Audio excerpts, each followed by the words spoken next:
Ryan, welcome to the show. All right. Thanks for having me, Dave. My pleasure. All right, so I'm looking at the Ryan resume. You've been in the entertainment industry for quite some time, doing some amazing things. We're talking Access Hollywood, Entertainment Tonight, Dr. Phil, The Talk. So the burning question off the top is, Dr. Phil's mustache, is that real? Of course it is. I mean, Okay. that's his, signature bit, right? If it wasn't for the mustache, I don't know if he would have been in the business for 25, 30 years and been so Right. successful, right? It's all about the stash. That's right. So how'd you get into this industry? This like how have you survived this industry, the entertainment media? I don't, well, it's been a couple of shaky years, right? The Yeah. strike last year, that we just averted a strike. So that's good. So hopefully things are going to pick up again. Yeah. It is a little weird. I'm from South Carolina. Not a lot of people, at least back then when I was coming up, actually a lot of my friends still live there. Wow. So it was kind of a pipe dream, I guess, or just some crazy thing that I was going to get into journalism. And I went to Clemson University first because my parents wouldn't let me go to like a party school. And Clemson was awesome, but there's really nothing to do there unless you're like art, architecture, economics, agriculture. I mean, so it's that kind of thing. So I transferred to the USC. That would be the University of South Carolina. Hmm. And yeah, they have a journalism program there, and that's what I did, broadcast journalism. And I just tried to get every kind of internship that you could get. And that helped me also narrow down things I did not want to do. But I think it's a little tough because I think internships are really, really important. And I think that there's kind of less of them happening these days. It's harder to get one. Yeah. Why do you think that is? I think it has to do with things like insurance and yes, things like that. I'm not sure exactly why. Also, COVID, I know probably killed a lot of stuff like that. But that was one of the biggest things for me was internships. Oh, for sure. And basically saying yes, like trying to find wherever you can get in kind of thing, and any kind of job sent your way, you're like a yes. Is that Yeah, like I okay? interned at a radio station in Yeah. Charleston, and I liked that. But I also learned that I like TV better because I interned at a TV station in Charleston, South Carolina, where I'm from. Um, I was a U.S. Senate page, and I learned I did not want to be in politics Okay. Yeah. or in Washington, D.C. However, that was a life-changing thing for me because that's where I met the person who recommended me for the internship program at Entertainment Tonight. Because before that, I was just Oh, in South Carolina and I'd never even thought of going to California. So I guess what you're saying is kind of like say yes, because yeah. Yeah. that was the most random thing where I met someone who recommended me and thought I would be good for Okay, that. okay, Ryan, let's dig deeper into that story. Okay, Okay. so so you're a page and you're hating it. It's not, but then you like how describe. Okay, so yes, I was in college and I was a US Senate page. And yeah, it's Washington. It's very conservative and political, and I learned right away that was not really for me. But I met someone who we ended up being roommates there. So someone else from South Carolina, we met and we flew up there together. And it was just and we were so poor. We went to the Winn-Dixie and we got the Czech colas every day because they were like 10 for $1 and a thing of crackers, and that's what we had for lunch every day. We were really poor. And she had an aunt who lived in DC who was engaged to someone, and they took us out for this amazing dinner, and we were like starving because we were these poor college kids. But the fiance I ended up talking to him. He thought I would be really good in the entertainment industry. And he had a friend who was actually the executive producer of Entertainment Tonight in California, and he recommended me to his friend. And it was someone that he worked with in Washington, D.C. a long time ago. So that just always goes to show it just was such a chance Hmm. thing.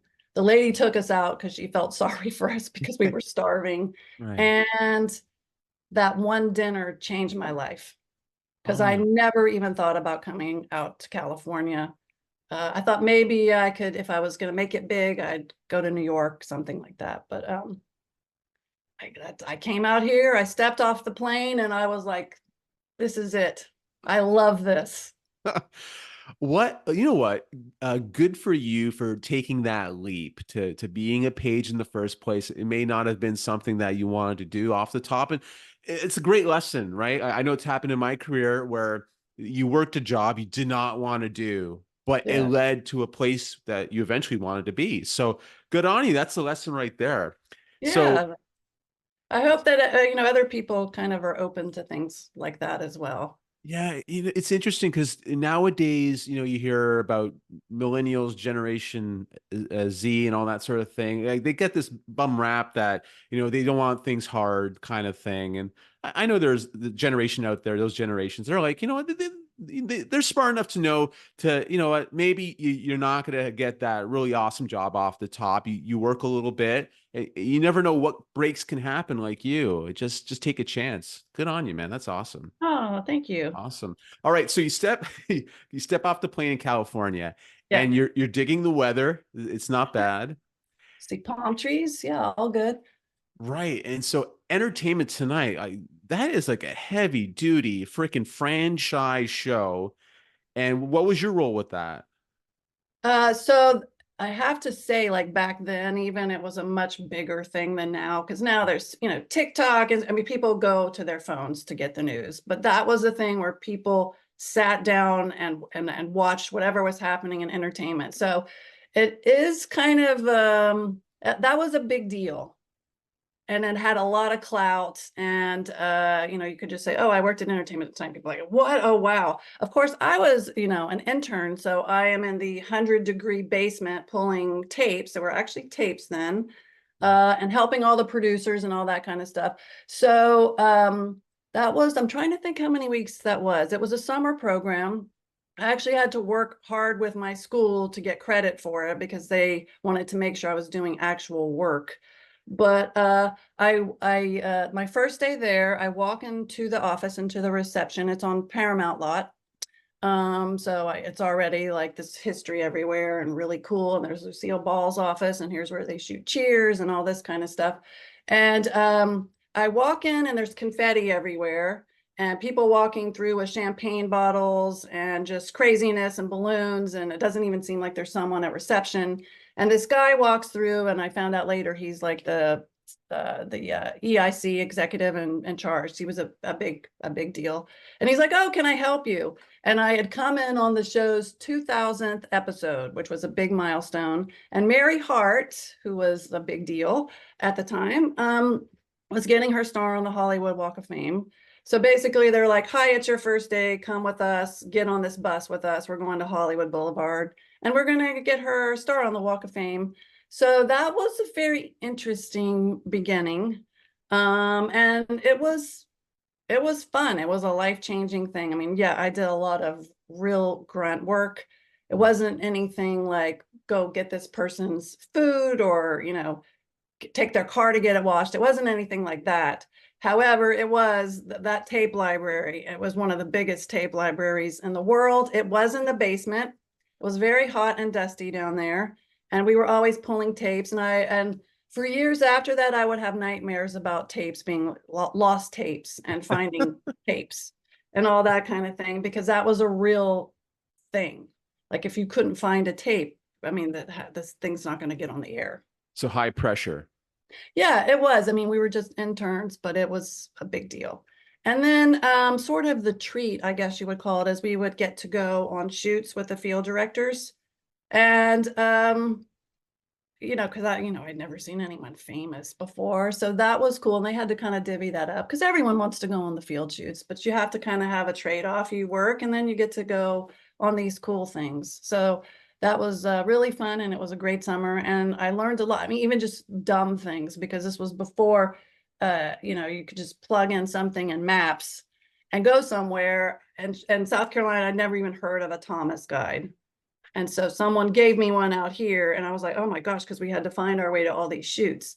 And then I'm in my yellow, ugly duckling rental company, rent a car, because I'm still a very poor college student, driving around. I don't know where I'm going, but to all these shoots.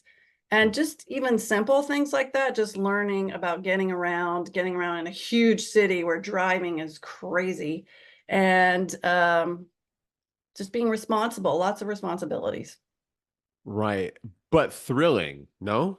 Thrilling and fun, so fun. Just, I mean, going on film sets, things that I would have never ever dreamed that I would be doing as a girl in South Carolina. Any like celebrity interactions that really like when you were first there as like the intern and going on those like field location shoots and stuff, were there any celebrities that really like caught your eye? Like, whoa, like that person's there. I would say that happened a little more later, like once I started working there and doing that kind of thing. But as an intern, like we tried to like we were in the background. This is really like old. This is really like dating things, but I do remember this one fun, not fun for the director, who is, I believe, since passed away. But I got to go on. There was a Madonna movie. Was it called Truth or Dare? Yep. I don't know. There was a That Madonna was movie, and fun. there was a premiere at the Cinerama Dome, and I Wow. got to go on that Yep. with the field director. And Katie Lang was there, who was a singer who was popular back then. When Mhm. is that, like the 90s? Yep. And androgynous kind of look. And the field director was much older, did not really know who Katie Lang was, and was interviewing the person with Katie Lang, thinking that was Katie Lang. And I'm kind of there going, no, that one, interview that one. And he looked at me, he's like, what? And I'm like, so sometimes it was kind of good to be young Right. because we knew who people were, and that person did not. Nice. So, okay, at this time, so you're doing a lot of behind the scenes stuff for these places, Entertainment Tonight and whatnot. I originally you went to school for journalism, right? And was there any you wanted at some point to be in front of the camera, or was it always behind the camera? I think mostly behind the camera. I mean, there Okay. was some point that my dream job would have been to be a VJ on MTV. So most people today probably don't even know what that is. But back in the day, that was the coolest job ever. Hmm. And yeah, I thought that would be cool because I was never like really a Mary Hart kind of newscaster kind of person, Sure. but I could see myself just hanging out being a VJ. Hey, here's this video, or here this person, or interviewing this band or whatever. And That's I when did MTV interview a lot of people. Yeah. for sure. Like that's when MTV used to broadcast music videos. Yes, yes. When it was actually music television. So yeah, that was a cool era. My goodness. All right. So you're just making your way throughout your career. Now producing, when does producing hit for you where it becomes something, yo, I got a knack for this. Well, um, I really loved Entertainment Tonight as an intern. And I was like, I'm just gonna do whatever I can to get a job here. I still had one more semester of school to do. And so I'm like, I'm coming back here. I don't care if I have a job or whatever. And so I basically just worked my ass off that whole summer. We only were supposed to come in 3 days a week. And I was out here. So I did do some days where I would go and see things. So I'd kind of learn about all the stuff in Los Angeles. But then I started coming in 5 days a week. I was there all the time. I was there volunteering. I was there, and people noticed and recognized that. So I was offered a job there. And this is another lesson. It was a crummy job, and it was like minimum wage, which I don't even know what that was, and like $7 or something. And we were basically inputting tapes. So we would get all these field tapes that people would shoot stuff. People would send us music videos, clips, stuff from EPKs from movies or whatever. And our job was we sat there, we worked from like 4 p.m. to 1 a.m. was to put everything in the computer that was on the tape.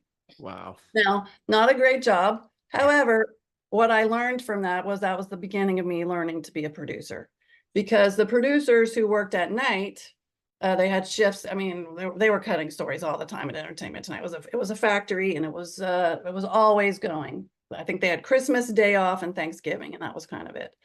Wow. And they would come in and say, "Oh, I need this good shot of Keanu Reeves, or I need, George Clooney, or whatever, or I need a great shot of, someone in this beautiful outfit." So you learn to develop an eye for finding those things. And then eventually it would become me learning in from watching pieces and dealing with the producers. Oh, this is a good soundbite from someone. This is the kind of thing you're looking for. So it was grunt work, but if you're smart, you can turn that into something that's for yourself. Right. And you kept that with you along the way. And so I was doing some reading, like you're at the ground level of Access Hollywood. 'Cause I'm an entertainment Yeah. media fan, so I know about all these different shows and whatnot. So yeah, like Billy Bush and all these guys, whatever. So Long ground, before Billy came, though, when that show started. he came after, right? He came after Yeah. Pat O'Brien. Well, no, there was even someone before Pat O'Brien. Larry Minty and Mm, Giselle Fernandez were the first host of that. wow. So, yeah, I'd been at Entertainment Tonight about 7 years, and the executive producer of Entertainment Tonight decided to leave Mm, and start this new show called Access Hollywood, and a bunch yeah. of the big producers went over there with him. Mm. Uh, and two producers from Hard Copy came over to Entertainment Hard Tonight. cop. I remember Hard Copy. Yes, that was another Paramount production Right. across the stage from us, and that really changed things there. Mm, And a lot of people left right. because that was, I mean, people probably laugh or think, "Oh, Entertainment Tonight," but it actually had new standards and things had to be checked. There was a big research department. I mean, there were standards there. And some of those went out the window when the hard copy folks came over. Uh, Right. anyway, so yes, Entertainment Tonight was started up by a lot of people from, oh, sorry, Access Hollywood was started up from a lot of people from Entertainment Tonight. So I ended up going over there, and I learned how hard a startup is.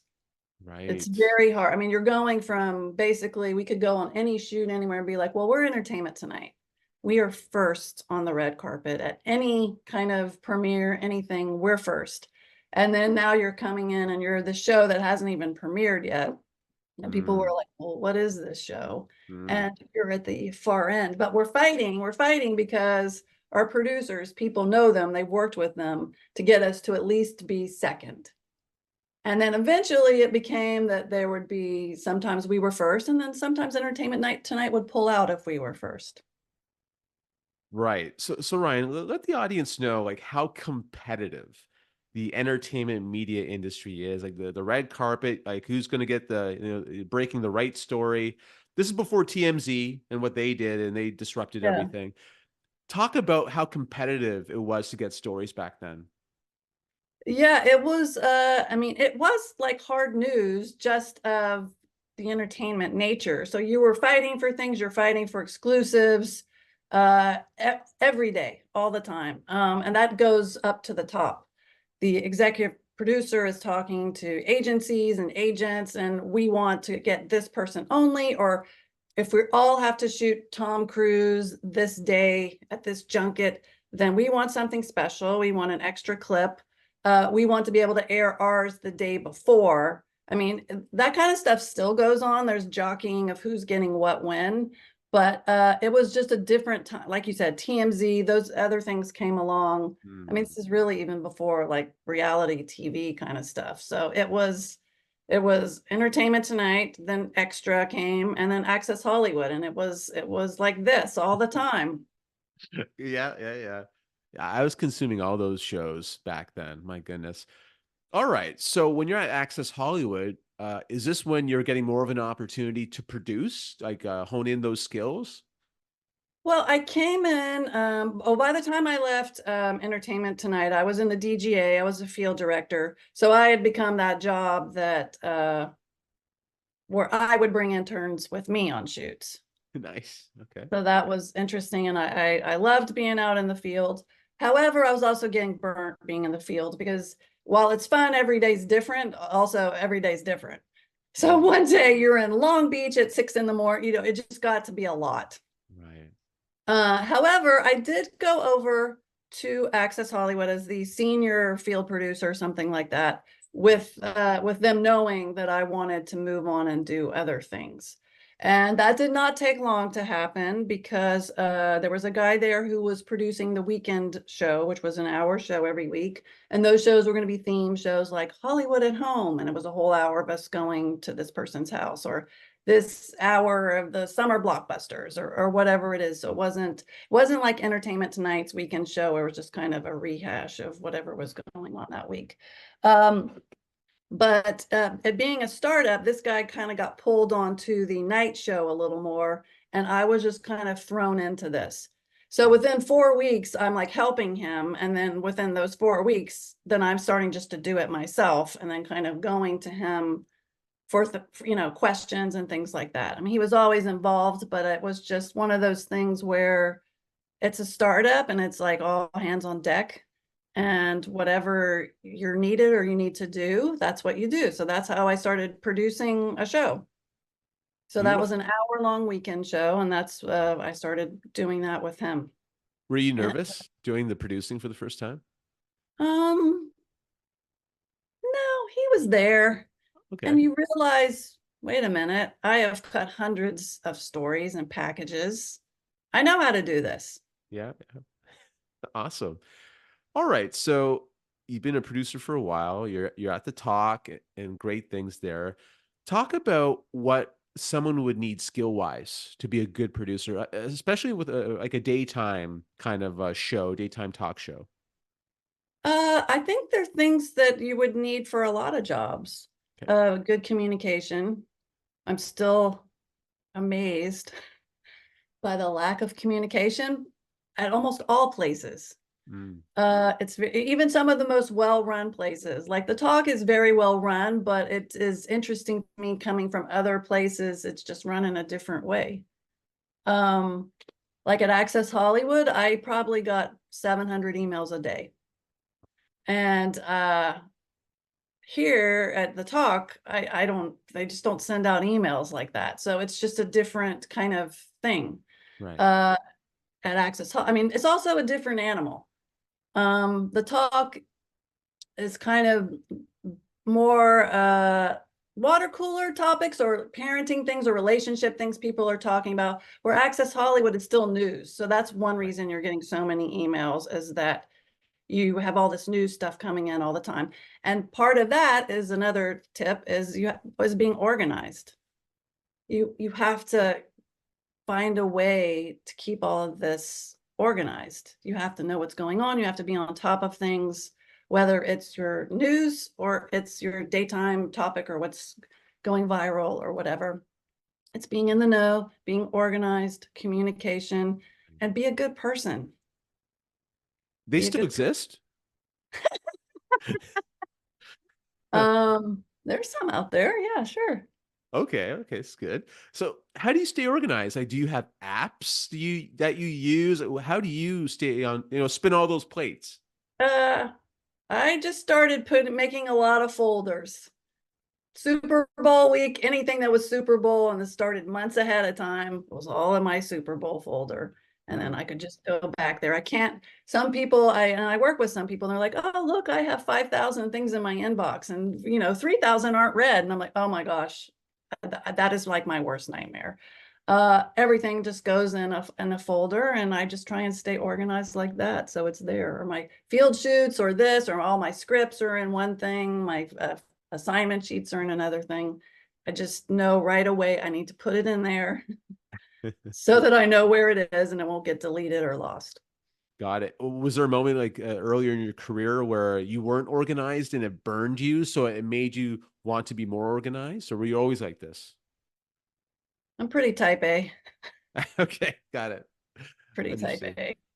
Yeah. Okay, cool. So, how did you get to the talk? How'd that happen? Well, like everything else, something leads to something else, right? Hmm. So, I worked at NBC at Access Hollywood, which is, NBC show with Natalie Morales was one of our hosts who came in the later years. Everyone knows her from the Today Show mostly. And what else did she do? Dateline. So she was a big face at NBC.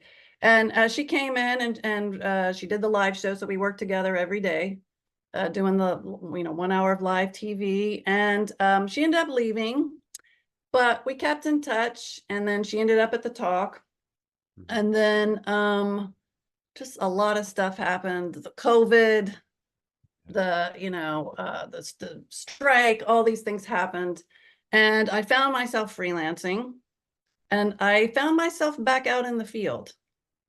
And I was reminded I really love being in the field. And I'm good at it. And that sounds maybe snotty or something, but it's just something I'm really good at. And as it goes to being organized and all of those things, and communicating and just working with crews and people. And now I still bring interns on my shoots, although they're PAs now, they're paid. But anyway, Natalie got to the Talk, and it wasn't exactly, I think she thought it could be improved a little bit, and she knew I was a good producer. So she kept trying to get me in there. She gave them my resume. She kept trying to get me in there. This job came up. It was like for a researcher. I mean, it is like an entry-level job. She's like, just get your foot in the door, get your foot in the door. And I'm like, Natalie, the person who had this job before had this job for 7 years. There's no movement in this job. And it's, it pays $1. I can't do this. But I did a Zoom interview because it was still during COVID restrictions. And the guy remembered me. The EIC, the executive in charge of production, he remembered me. And a few months later, they were having a milestone episode, like their 2500 episode. And they brought me in and just threw me in. And they're like, here are the hosts. There's a couple things they do every day. We want to make these pieces, go. And part of it was they didn't really have time to deal with me. Like they were so busy, and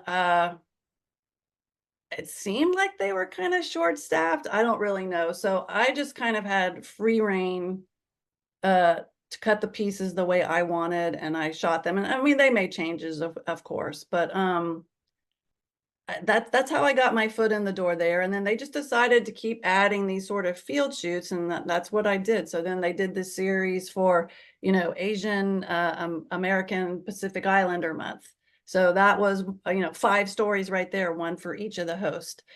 We did Pride Month. So it just started picking up steam. And again, they were very busy there, and they didn't have much time to deal with me. So it was pretty great. I got to they didn't have an assignment sheet there. I'm like, all right, I'm going to make one so everyone knows what's going on. And I just kind of brought in these, I don't know what you would call them, just things. They didn't have shoot reports. I'm like, well, how are they going to know what I shot? So I just brought in these little things that we did at Access Hollywood, at Entertainment Tonight, at Dr. Phil.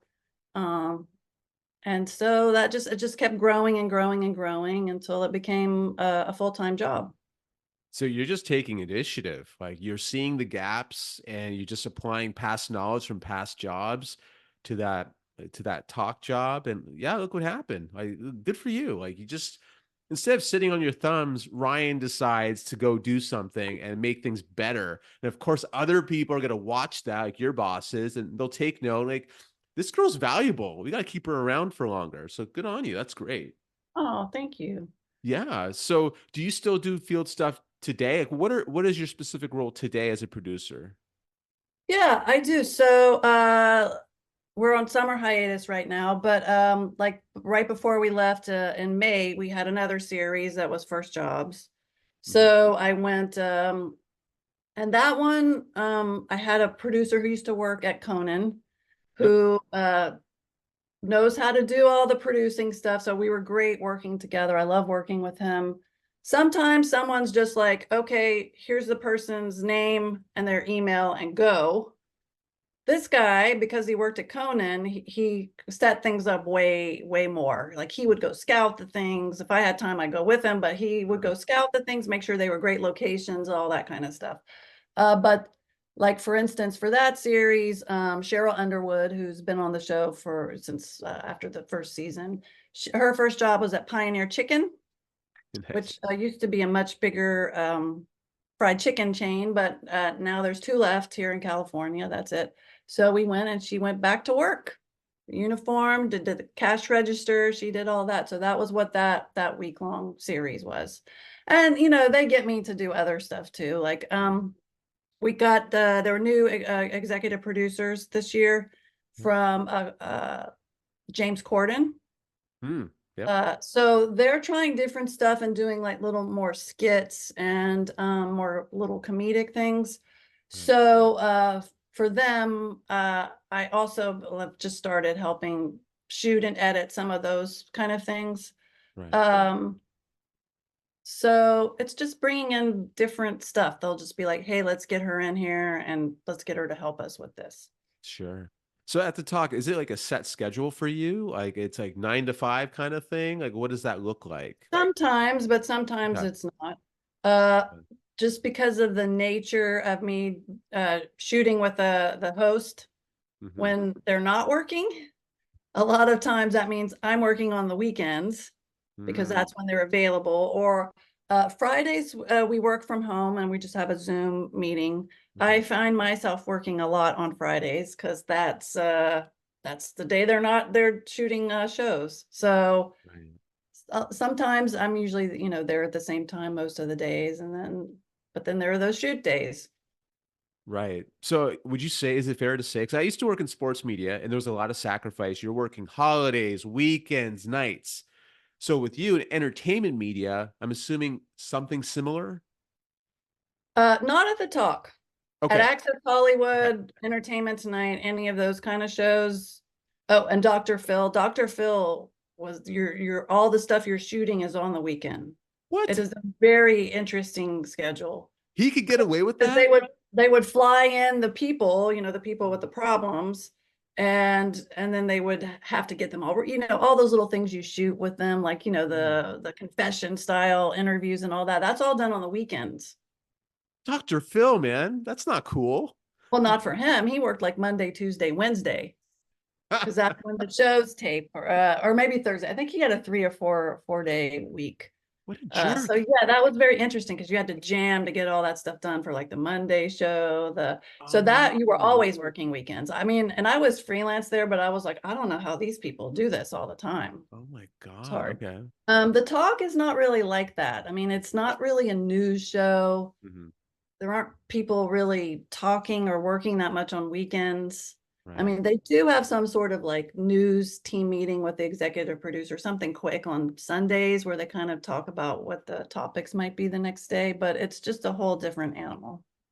Gotcha. So, with the talk, obviously they are a competitor to another talk show called The View. I am curious to know, like in the boardroom, are there like dartboard pictures of like Joy Behar and all the hosts of The View in there? Not one bit. Okay. It barely even comes up because and I will say, like, even in the couple 3 years that I've been working there between freelance, I mean, the executive producers, there were two, then there was one, then that one was out, then they brought in the guy from court. Like, there's just been these changes. So I do feel like past executive producers were trying to maybe do something a little different with the show. But the guy from Corden is like, it's actually very funny. He's like, oh, I don't care about news. He's like, I mean, if there's something really big, we will do that, but we're not going to really do Trump. We're not going to do like these political things. It's more like, daytime is about women. It's like 99% women viewers. Yep. And so it's more like, what are moms talking about? Or this thing went viral because this bride asked her guests to do this. It's more just like relatable daytime kind of topics. So it's not really like The View too Got it. much. Now Got it's it. not. And there were other eras when Sure. it was trying to be that, probably, So or what's it trying to like be more working? newsy, I should say.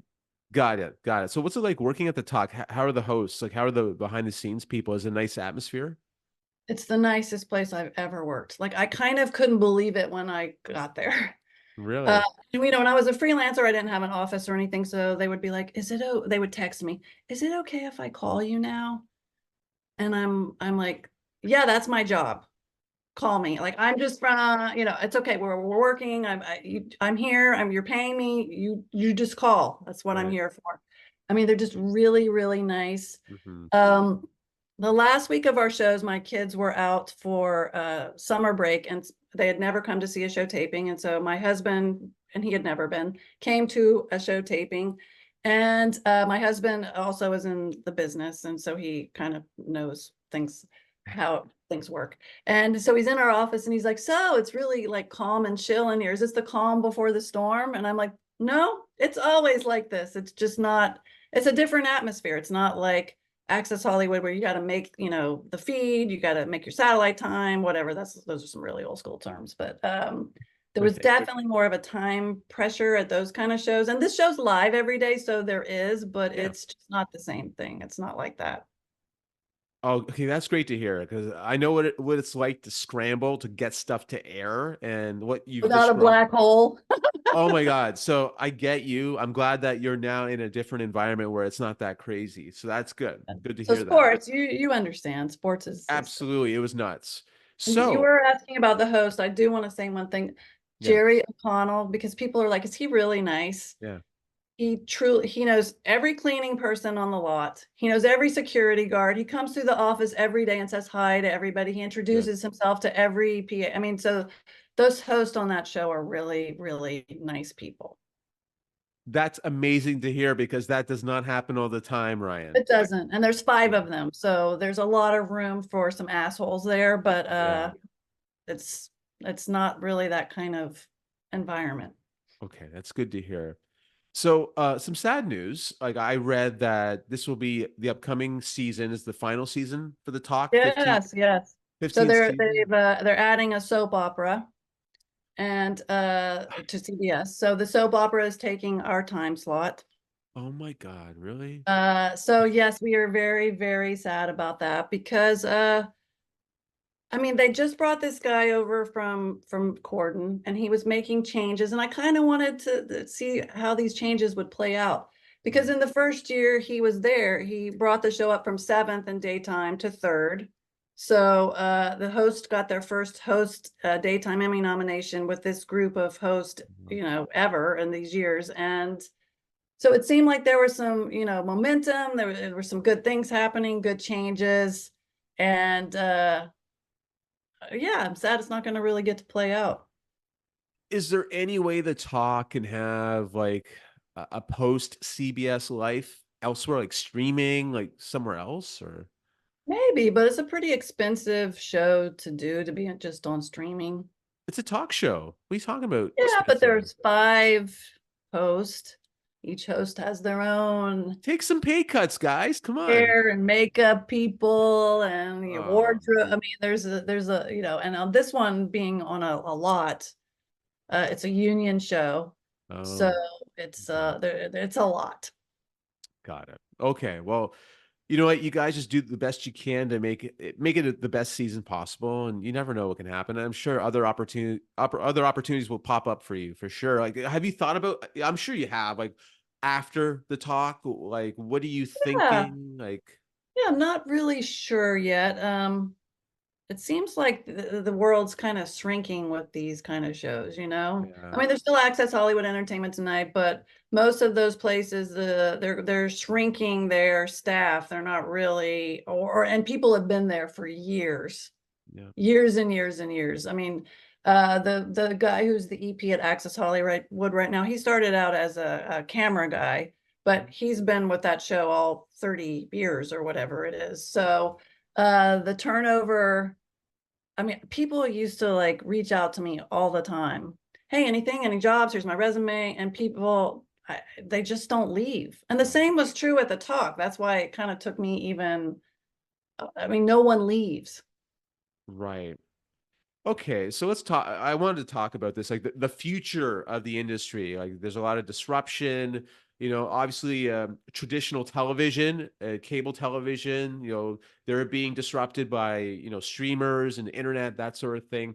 So to be a producer nowadays for TV kind of content, like a talk show, w- I guess you're now thinking streaming. You worked for Netflix for a little bit, right? Did I see Yeah, that I right? just worked, I was part of a documentary that they did, a documentary series Okay, that was shot at SpaceX cool. here in Los Angeles. So Right.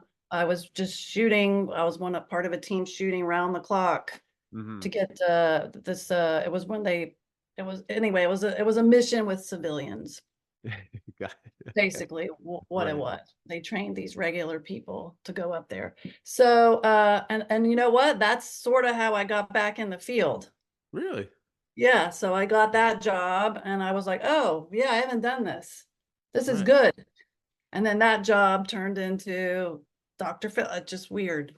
Ah, But there unbelievable. was a big gap between that. There was COVID, there was just stuff in between. Right. And the strike. I was like, oh man, I finally got a job. And then this strike happens. What's going on? So Right. it's been rough for the industry. And like I said, like now Mm, there's one less daytime talk show. right. Um, there just seems like there's just less and less. Right. So I guess your advice, like if someone's coming out of school or maybe they're like mid-career, I'd like to be a producer on a show. Like it's something like not really is a good time or It's a tough time, but yeah. hopefully it's going to get better because they just averted this other strike with IATSE. So a lot of people were kind of things weren't happening because people wanted to see what was going to happen with that strike, and everyone's saying production's gonna pick up. Right. So we'll see. But just being on some of those like Facebook groups and stuff, I'm trying to think. Women working in reality TV is one of them. And even though I'm not technically reality, but just these people are looking for jobs. Right. It's hard, it's very competitive. Yeah. A lot of people on there talking about how they've had to pivot. Even one woman is like, she became a wedding planner. She's like, Right. because think about it, a producer, you're producing a wedding. No one has these skills like a producer does. Right. So I guess it can go to other things. It's Right. just you know, do Ryan, you, listen, you know what? You brought up reality. How about 90 Day Fiance? Like, I'm a big fan of the show. So maybe Ryan, take your talents to 90 Day.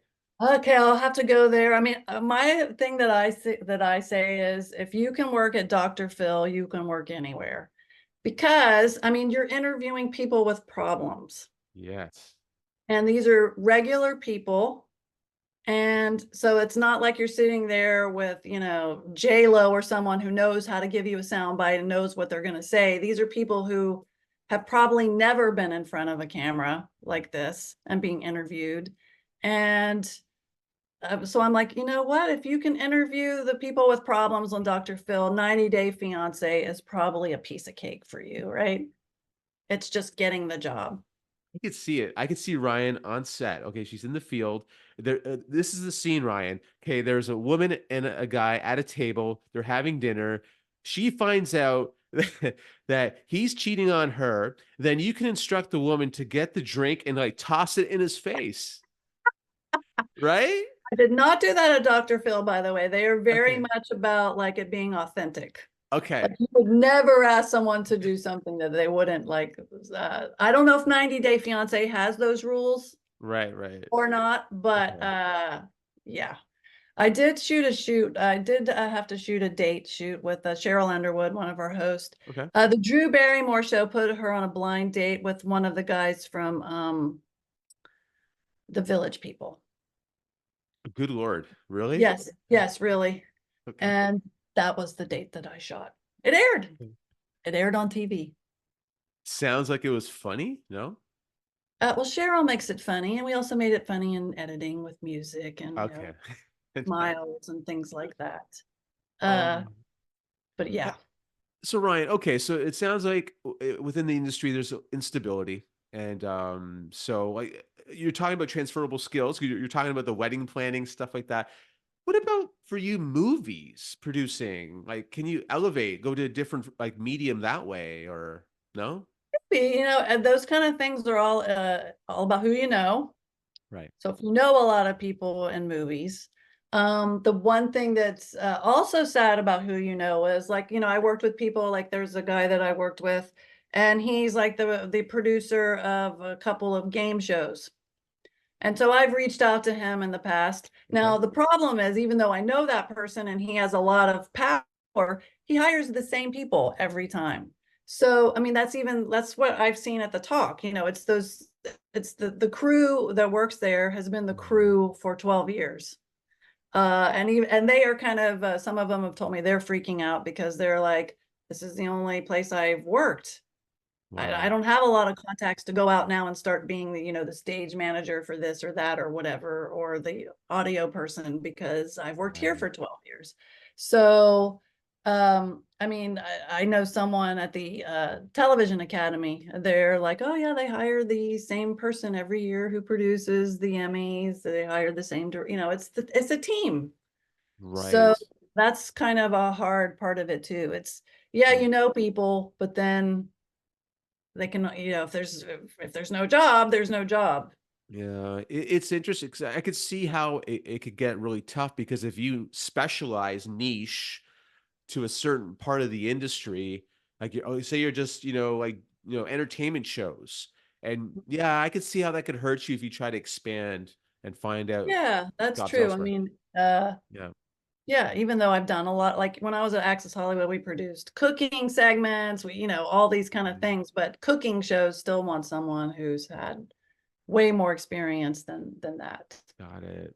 Well, you know what, Ryan, maybe this is an opportunity for you to just try new things, like Yeah, you never know. I mean, yeah, what did we say earlier? yeah. Got to be open to things because you don't even know what that will lead to. Exactly. And I think that's a great way to end this conversation. Ryan, thank you so much for your insight. This has been great. And I just wish you all the best. Oh, thank you. It was really great talking to you, and good luck to you with everything. Thank you, Ryan, for your amazing insight. I appreciate it. Thanks a lot for being on the show. You were great. All right, that's it for this episode. Please, if you like the interviews, you like the stuff, please subscribe to my YouTube channel and podcast. Until next time, take care and have a good one.